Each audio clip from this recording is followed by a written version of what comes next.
Welcome to part two. Where did I stop? So I was talking about the Khans. So the Tatars, they had Khans as their leaders and emperors. So it also says here they were very advanced in architecture. So the culture, the Tatar culture was a mixture of Russian, Indian, Chinese, Mongolian. And you know their artifacts, you know their architecture, right? I saw some southern Indian temples, etc. Very, very impressive. Also China, in China, and parts of the other parts of the areas. Very, very, very, very impressive. So I'm just taking the most important thing here. So the Russians, they took over all the Tatar fields, the Tatar areas, and they included it within Russia later. But before that, I strongly think that there was an empire. Maybe something like an empire, but a huge community which consisted of horse riders, and they were all Tatars. So mostly the horse riders, they were called Tatars. There were no Russians, etc., or the so-called Yamnaya, etc. And they didn't just. I mean, there was no such a division like Yamnaya or Russians or Ukrainians. They were all in the same group. They were called Tatars. And also the language they spoke. They were most probably speaking the language which had a mixture of Slavic words within the Turkic languages. I mean the Tatar languages. Later they split. So,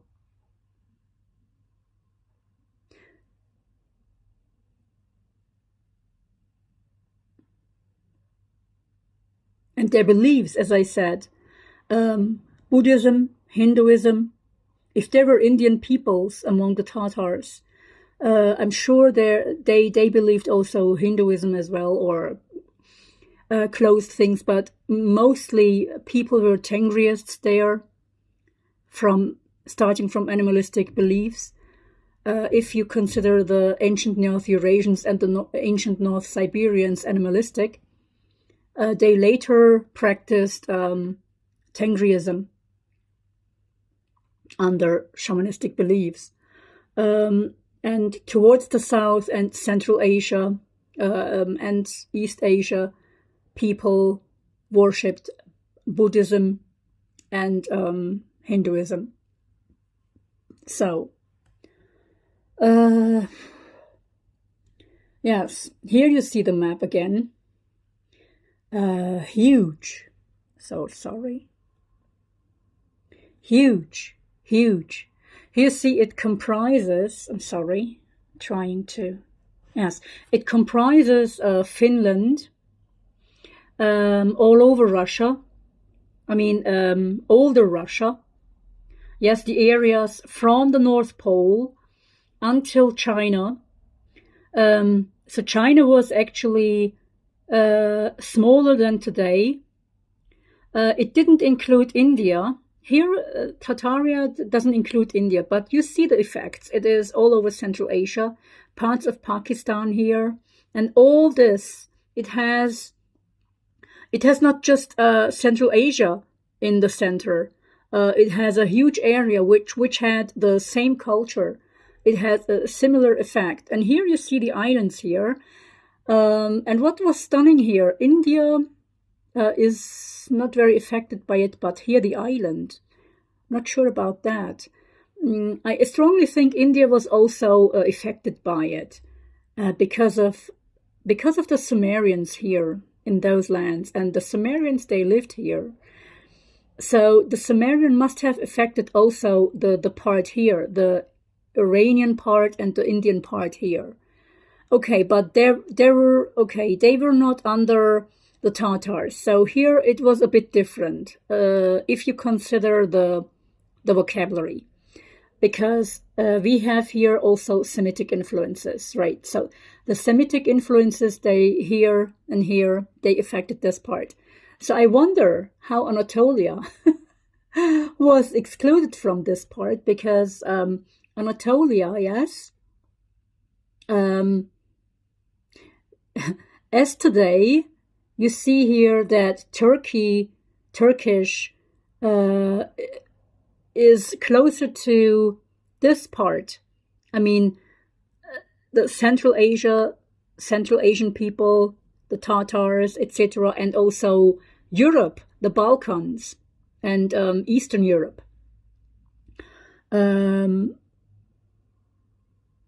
So it must have had later on an effect here as well, and also Greece.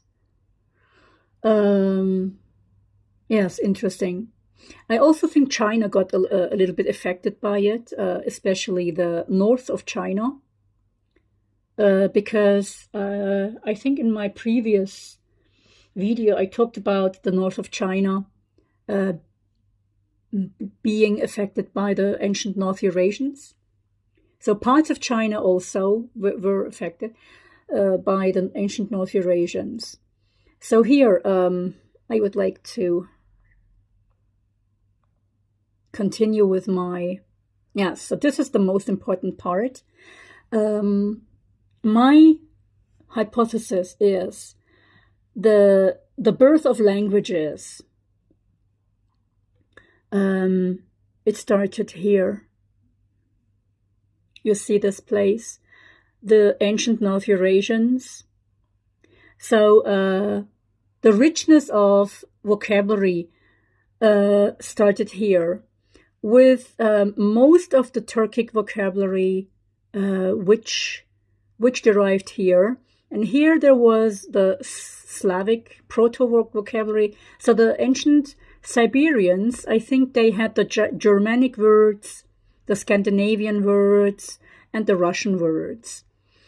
And the ancient North Eurasians, they had the Bulgar, the chuvash, the turkic words here.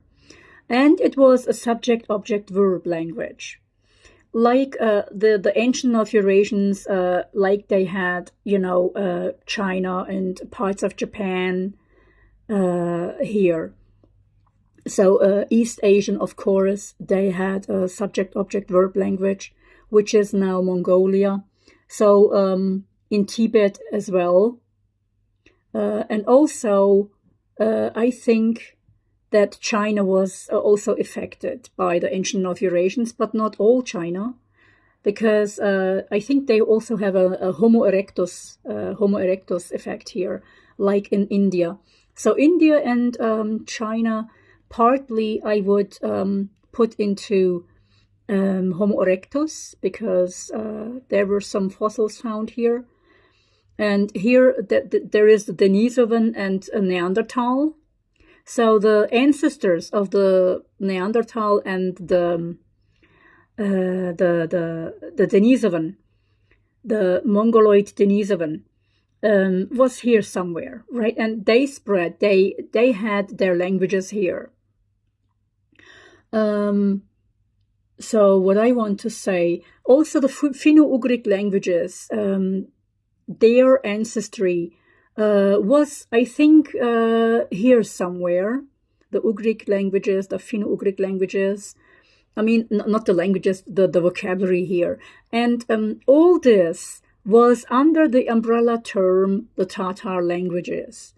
So it formed its peak here in Central Asia. In Central Asia, where most of the cultures came together and they spread from here. Most probably after they had learned how to use the slide, use the wolves, using the slide in winter.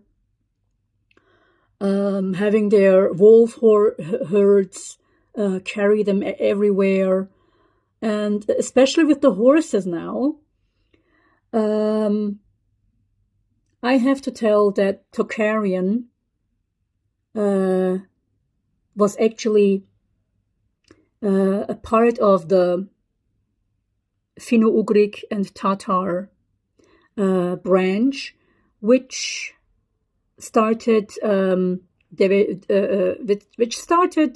traveling towards this place. So the Tocharians were actually a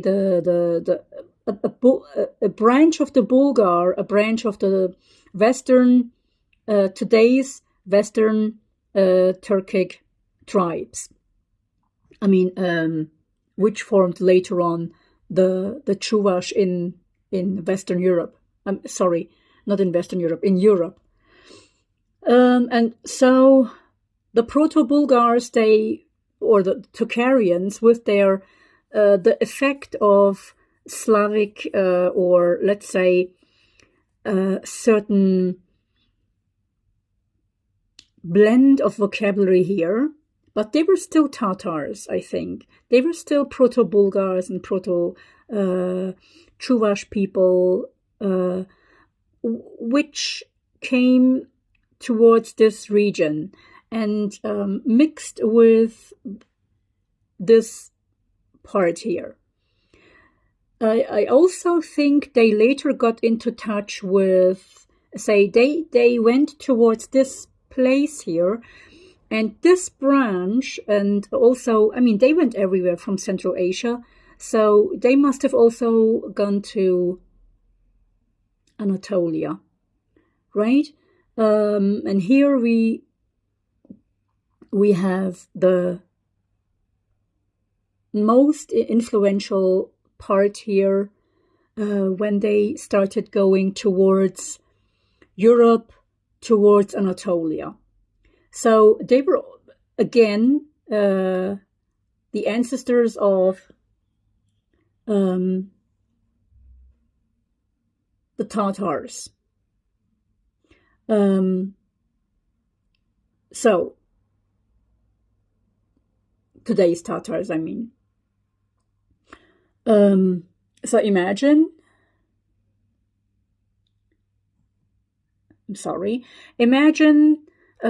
all this connection with a huge family, with a huge language family, and a mixture of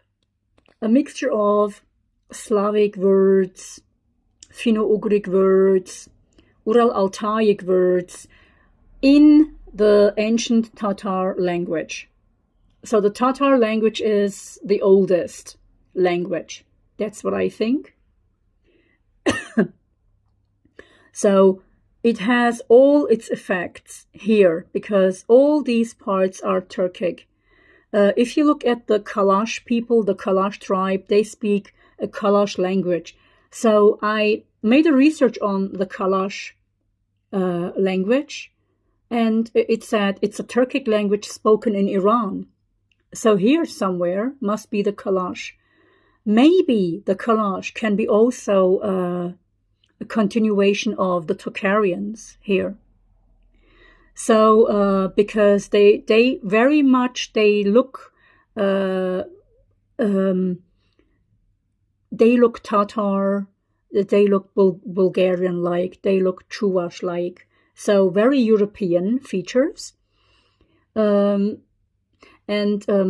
I want to clarify a misunderstanding of the world, because the world wants to push the Turkic DNA and not, okay, the Turkic DNA is not the only DNA that we have. We also have a Finno-Ugric DNA. So the Finno-Ugric DNA is more European, and the Turkic DNA is more Central Asian. So I have to say that this part all belongs to the proto-language of Indo-European and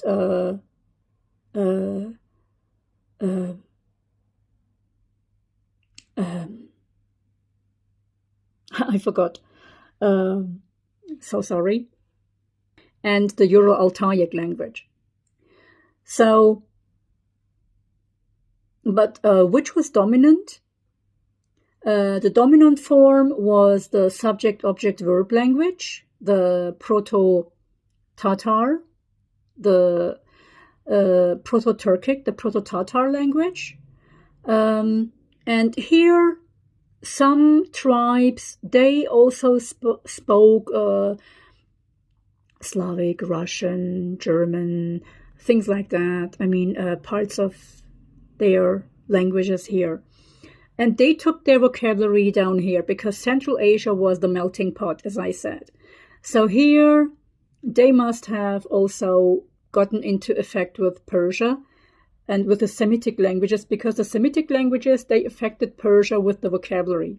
So most probably, the Proto-Germanic tribes, the Proto-Slavic tribes, maybe they didn't have their vocabulary here, but here it started to blend because of the Semitic tribes here. This can be possible. Maybe this part was all Tatar vocabulary, because we have Yakutistan here, up here. So here, I mean, they are up, very close to the border, to the pole, the North Pole.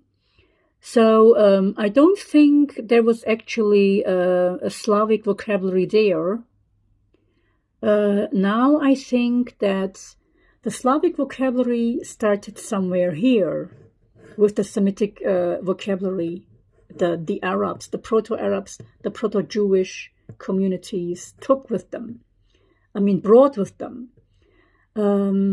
So if we consider this the homeland, all the homeland of the Proto-Tatars and the Finno-Ugric, they were also here. So all this homeland and together with the Tatar tribes, everything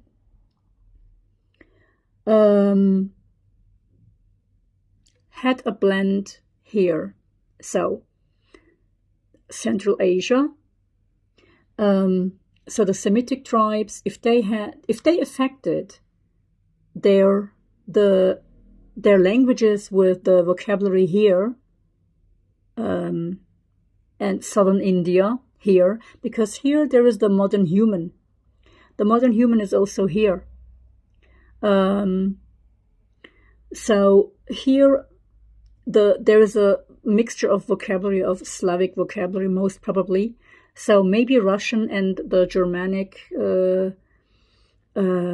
influences were here somewhere.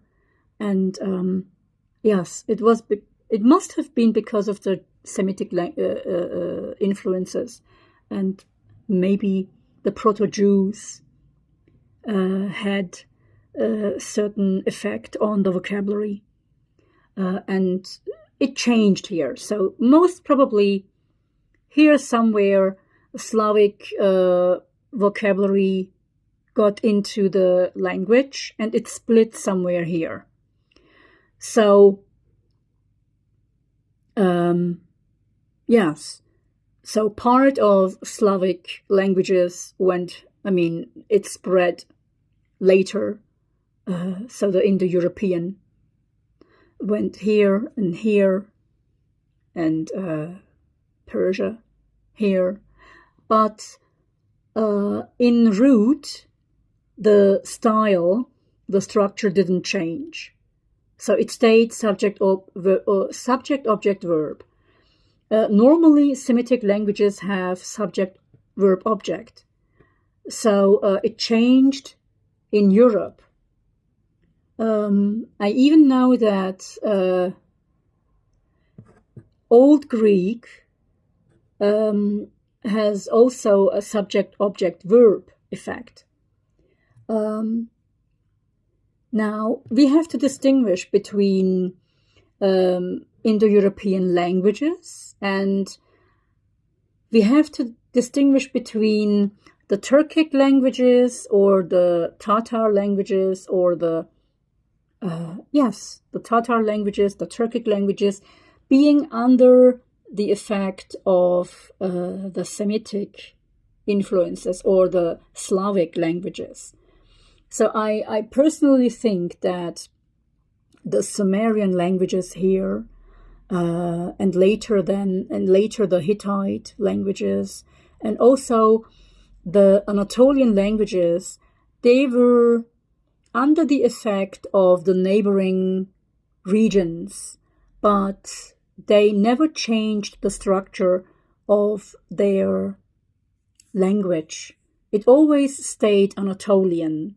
Now, it is different. I think Anatolian land is different. You cannot put it into the other categories. It is even different from Central Asian Tatar languages, or let's say Turkic languages, because the structure here is different. The Turkic languages structure is slightly different. And then we have also here the Western branch, the Proto-Bulgar and the Chuvash, the Western Turkic languages here, which very much got under the effect of Finno-Ugric languages. So the more you are in Europe, the more you have the Slavic effect and the Finno-Ugric effect here. It changed later, actually. The vocabulary changed later, and Chuvash has now Russian influences, Slavic influences in the language. But in the original form, I think it had a very unique structure of its own before it had the effect of the neighboring languages. So Proto-Bulgar and Proto-Chuvash, they were, or they are the same, maybe they were the same language or a similar language. And I also think the Proto-Hungarian language contributed to this. Now, let's come to the Etruscans. Etruscans, they spoke a form of Uralic language, like the Sumerians, before they branched into these lands. So the Etruscans, they were in the Balkans. They came to Anatolia as well. And they have Hungarian influences. So they must have split from the Sumerians into Anatolia. Because the Sumerians, I didn't write them down here, but the Sumerians,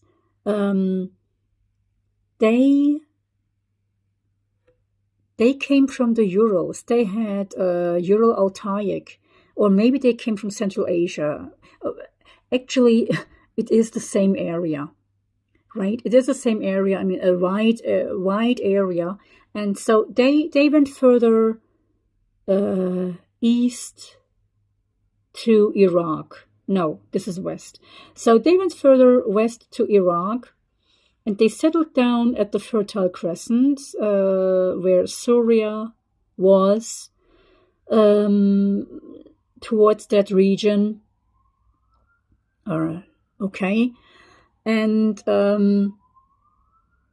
so most probably they split off. I mean, the Etruscans, they split off later into Anatolia and then into Europe. Or it was like this.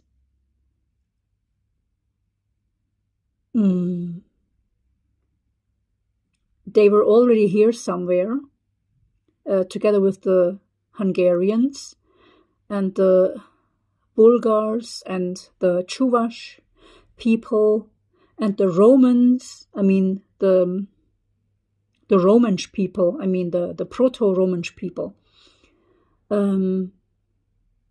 who went to Europe through Anatolia. And these were the people who later formed the Italian Etruscans. So I must add that here we have the Romans, and it is very strange that the Romans actually we always think of the Romans as if they had come from Italy or somewhere, but I think the Romans, they were actually the descendants of the gypsies, who were nomads. And they might have traveled from India through Anatolia to Europe, and there they formed the Roman Empire. And the remnants of the Romans are now under Romania. But the Roman thing is a bit complex because the Romans, they were nomads. And they mixed with the Bulgars. They mixed with the Turks. So the Romans, they are like, let's say,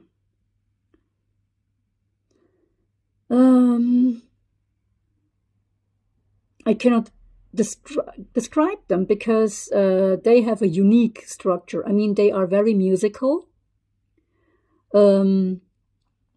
They are a prototype within themselves. So there are lots of gypsies in Anatolia as well, everywhere in the Arabian Peninsula, in Hungary, in Bulgaria, and most probably in the Balkans as well. So if you consider the dark complexions here in the Mediterranean, sorry, this is the Black Sea, I'm sorry. If you consider the dark complexions here, this part, Greece, Italy, the Mediterranean coast, must have something, a mixture of Semitic and Roman mixtures here. Anatolia as well.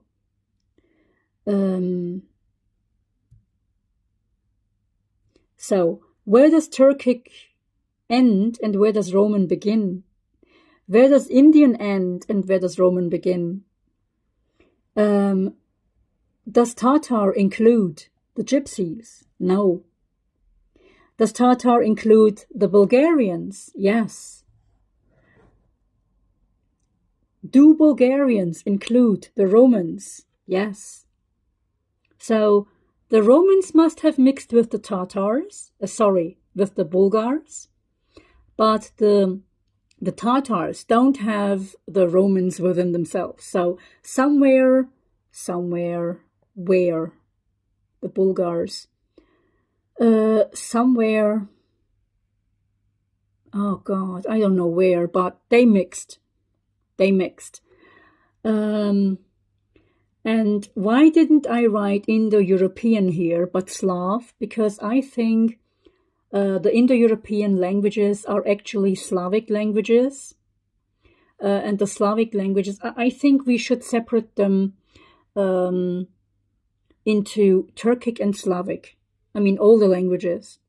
The Tatar languages and the Slavic languages. I think that's what we should do. And of course, the Finno-Ugric languages. But the Finno-Ugric languages are unique in their own structure, because when we talk about the Tatar languages, they also comprise Finno-Ugric. So Tatar doesn't only consist of Central Asian Turkic languages here. It is a wider concept. It is a broader concept. If you say, okay, Turkic languages are Okay, you can include maybe Mongolian.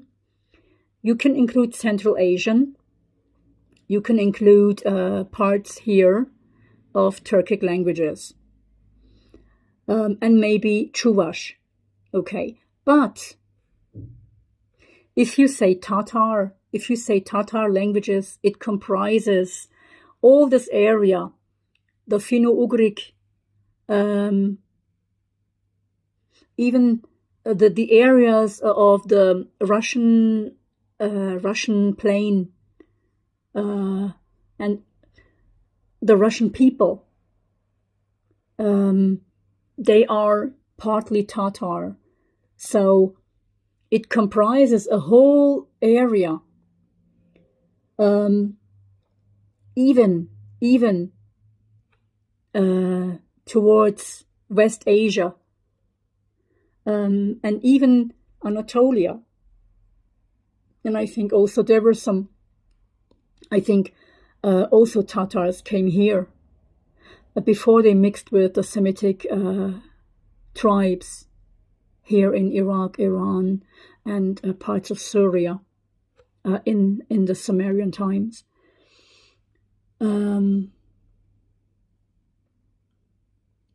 Okay, that's actually what I wanted to tell you.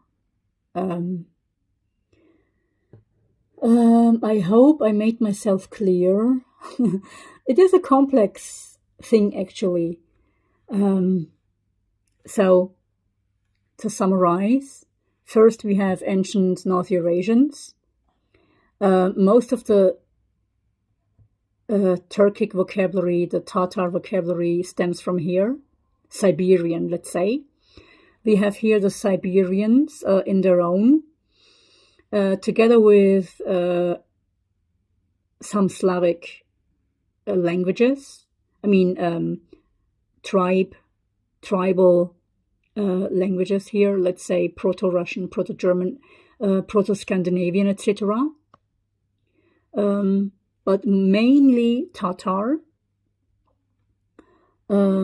Okay, the language is shaped here in Central Asia, and then it spreads all over the place because it has the vocabulary everywhere, and it has the structure, the same structure, subject, object, verb structure.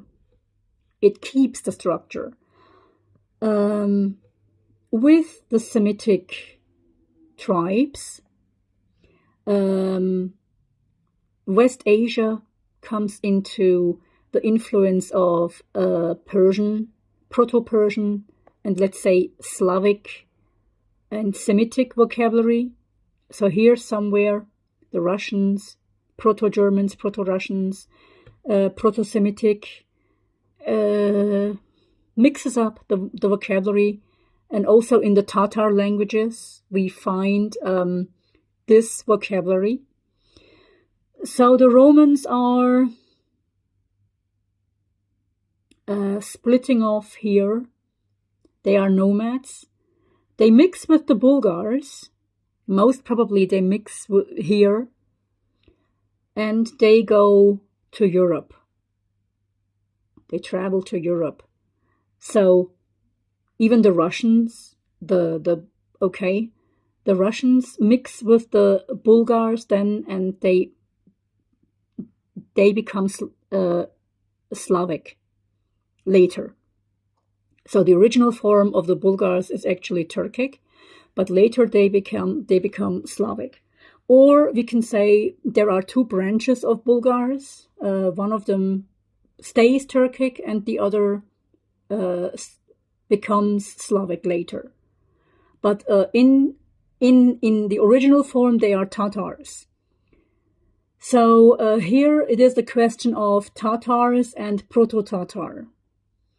And the main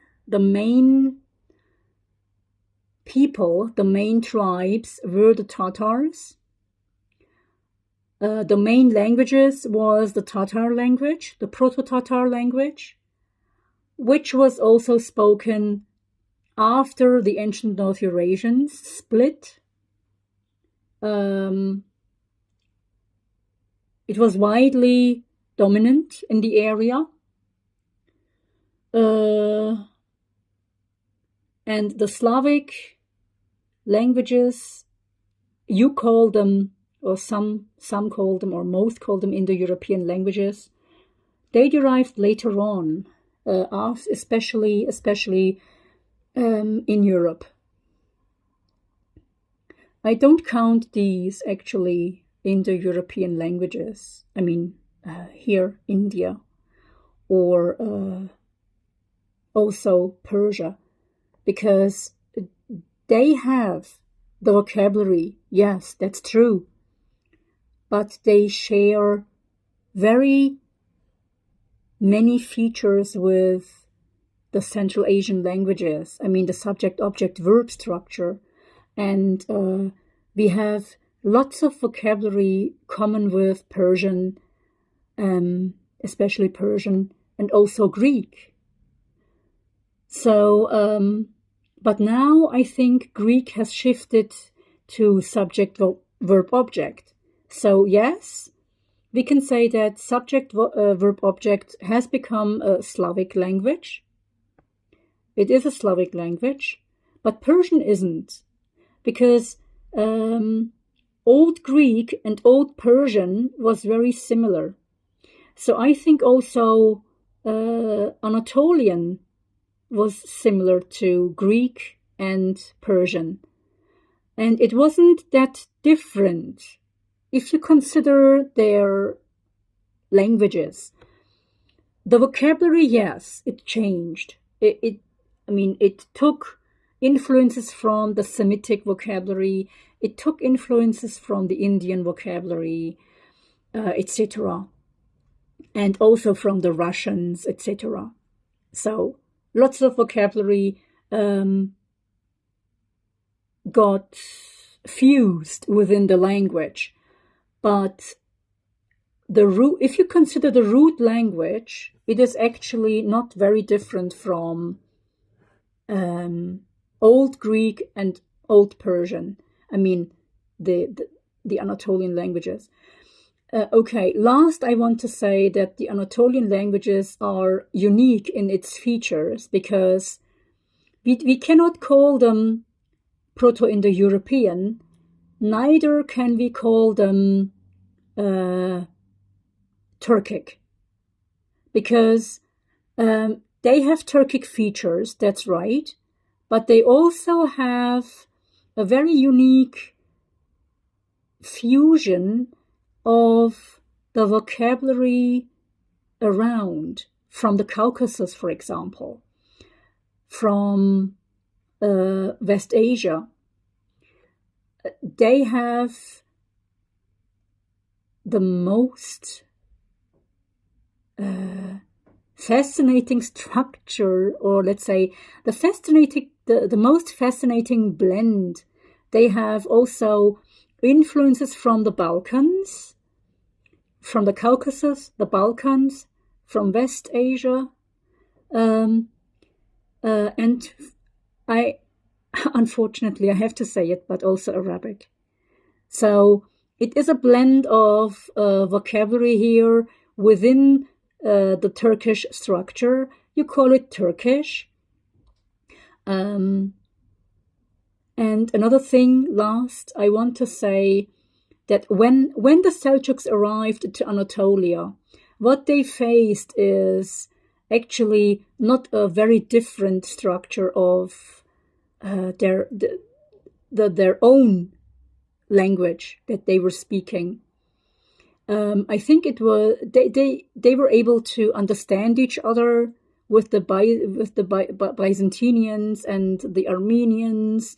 Those times, of course, not 100%, but I think they were able to understand each other, let's say, to 40% maybe. Yeah, because the structure and the vocabulary is not that different. So if you consider the tribes, the Central Asian tribes here, and those times, the population was not that crowded, not like today, because the more you become widespread, the more you populate, the more diverse your language becomes. And the less you are populated, the more you are able to understand each other. And this is my final word. Yes. Thank you very much for listening. And good night.